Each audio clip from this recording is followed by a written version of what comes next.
Hunting goose in the winter for Christmas has been a long-standing tradition in many cultures around the world. The cold weather and festive spirit make it a perfect time to gather with loved ones and enjoy a delicious and hearty meal. In the winter, geese tend to migrate to warmer climates, making it a challenging yet rewarding hunt. Hunters brave the cold temperatures and patiently wait for the perfect opportunity to take down a goose. Once the goose is successfully hunted, the cooking process begins. One popular method is to make a rich and flavorful goose stock, which serves as the foundation for many delicious dishes. I am Dan Allen, and this is Danaconda Outdoors.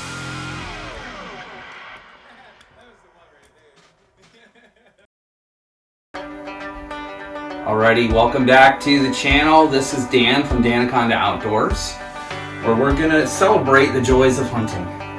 This bountiful goose that we got a few days ago, just before Christmas. I got 3 goose carcasses here, and we're going to take you through making a goose stock from these carcasses.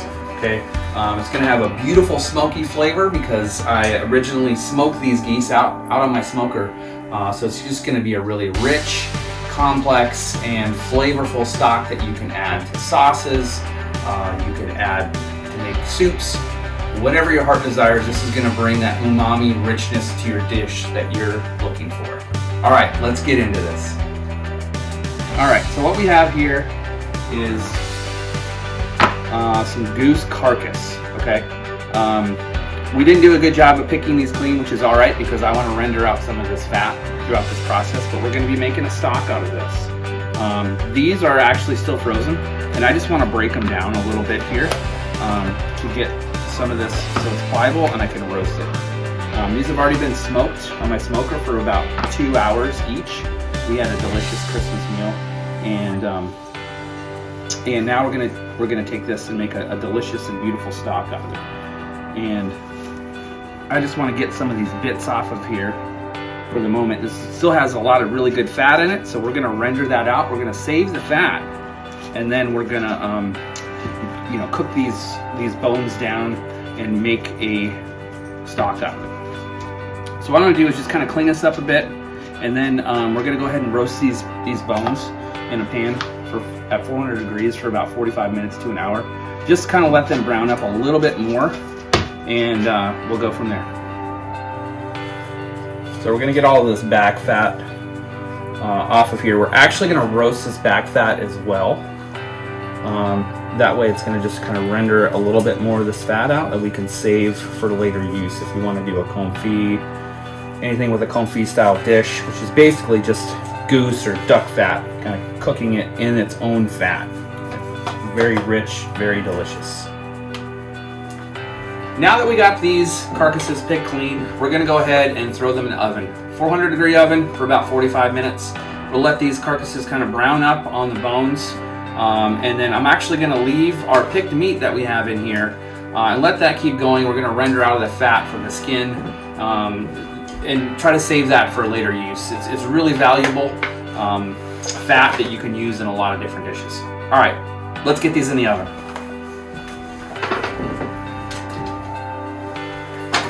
Now it's time to prepare a stock.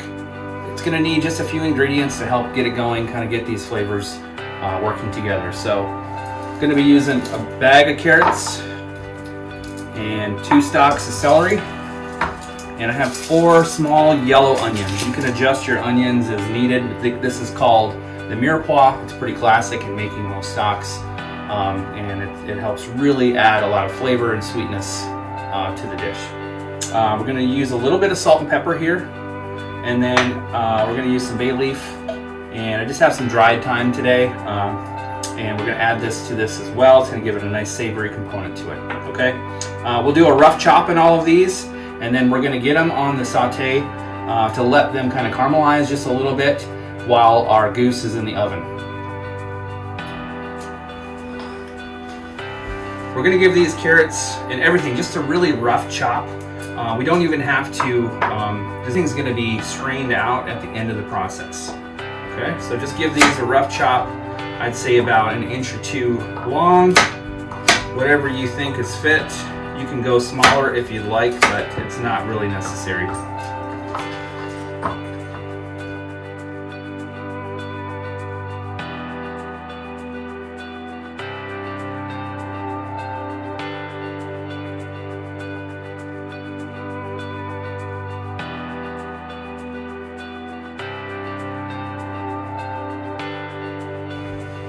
Alright guys, we have our rough chop here of vegetables. We're just going to go ahead and get it in this stock pot, 16-quart stock pot.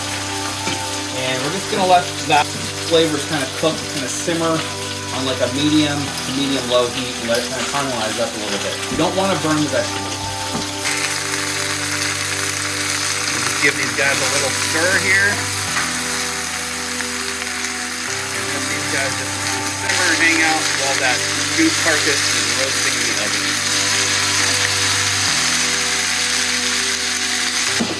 Alright guys, by sauteing this beer paw here, it's going to help bring out the natural sweetness of these vegetables and really bring a lot more flavor to your stock.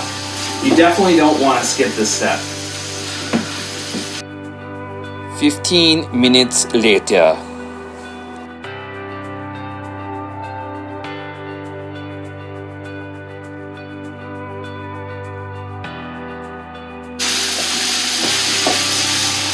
Alright, the veggies look like they're doing pretty good here. It's been about 45 minutes now. We're going to go ahead and pull these carcasses out of the oven. We're going to take a look.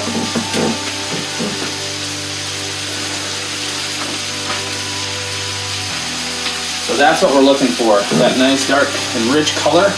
And then we have all of this beautiful stock, or excuse me, rendered fat.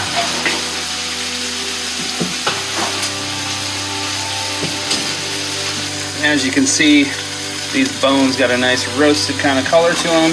Look at all of that beautiful fat that's starting to render from all the meat and skin we had left in there. Now what we're going to do is we're going to take these carcasses and we're going to add them to our stock and get some water in it. Alright, so let's go ahead and get these carcasses into our stock here. We get all of the bones that we can. So the next step, since we have all of this extra goose meat, skin and whatnot, we're going to let this keep rendering in the oven at 400 degrees for a few hours. And then we're going to strain off all the bits and keep that delicious goose fat.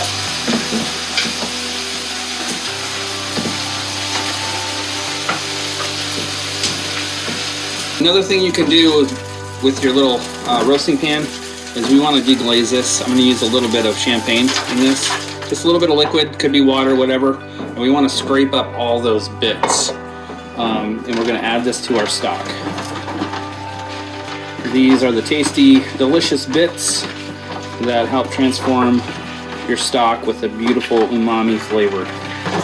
We'll do the same thing with the other roasting pan once that finishes rendering. Just add this right to the stock. Alright, now that we have our stock pot filled about 3/4 of the way, we're going to let this go on high heat until we get a boil, full boil. Then we're going to turn it down and just let it simmer. We want it barely bubbling for 4 to 6 hours. Depending on how the flavors develop and how they taste, will determine when we're going to stop this process. Alright, now that our stock is starting to come up with a boil, we're going to add our aromatics to this. So we're going to put some thyme in there. I just kind of eyeball it. It's about 2 tablespoons. I'm actually going to do some dried parsley as well, which adds a nice freshness to this. And then we're going to add 3 bay leaves.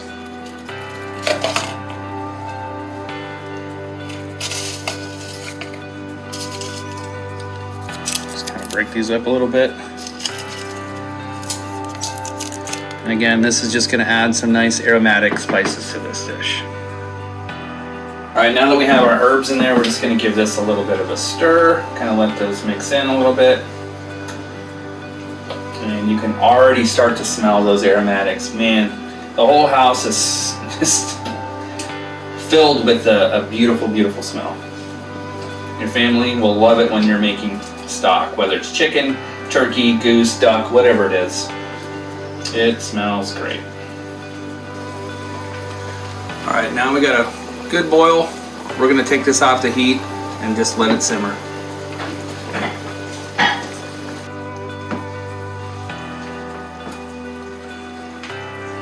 All right, now that we got just a real light simmer on, we're gonna put about a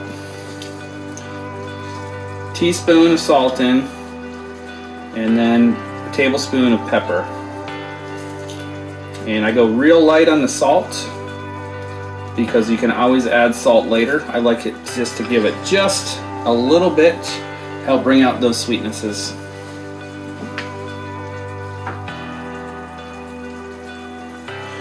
And we'll go ahead, give that a little stir, let all of that kind of combine. And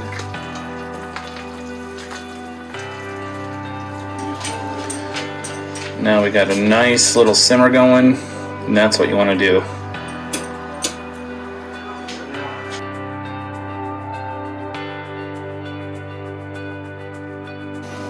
All right, so our stock is reduced, not quite to half, but pretty close. We've been on for about 6 hours, and I feel pretty good about this. The flavor is really melding together pretty well.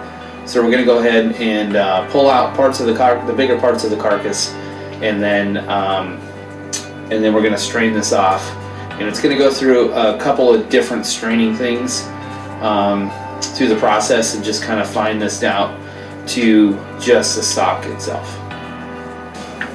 All right, so we're gonna get like these bigger pieces out of here, and we're gonna let this kind of cool just slightly and let that fat kind of settle at the top, and we're gonna skim that off, and we're gonna save that fat.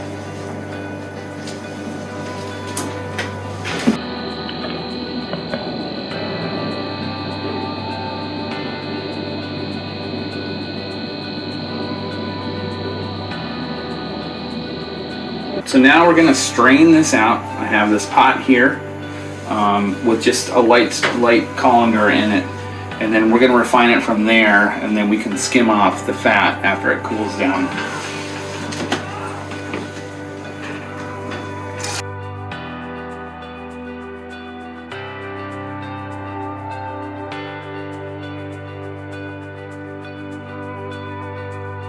So now we've strained it once through a kind of loose colander, and we're just going to use a tighter mesh here from here, and then we'll move to cheesecloths from there. It's still pretty hot, so you want to be careful with this.